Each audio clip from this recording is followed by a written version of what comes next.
working on the Generac right now, trying to fit up a RV plug, and the problem we have is that the hole is not big enough originally from the twist lock 30 amp, and so we use a hole saw to upsize it to a 2-inch hole and use the existing plug.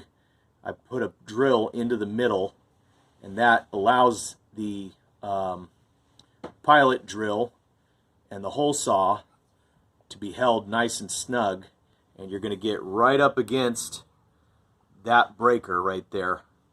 But in the end, you should be able to fit the RV NEMA TT30R into the hole. I'll show you guys what it looks like after I'm done. Okay, so I have the hole drilled completely through. The old plug is out.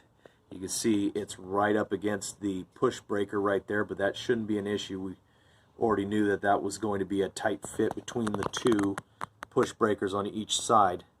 And I've already got the plug out, obviously. I might have to strip off, well, I am going to have to strip off the connector and the wire there to get to the back side here. And mine loads from the rear, which is what you want, not a side load.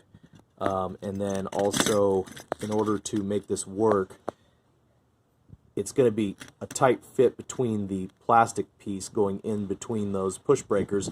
So I'm going to take my portaband and cut the side down nice and tight on each side to get this thing in there. Alright, I'll show you guys how that looks here in just a second. Now it's mounted up.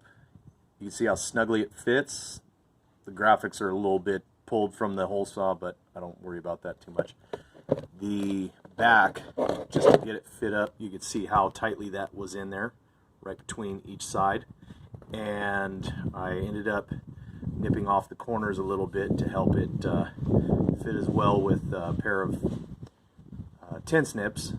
And you know, since it's a standard connection and the board here, the back of the plate already has the mounting brackets, you just use the same setup there.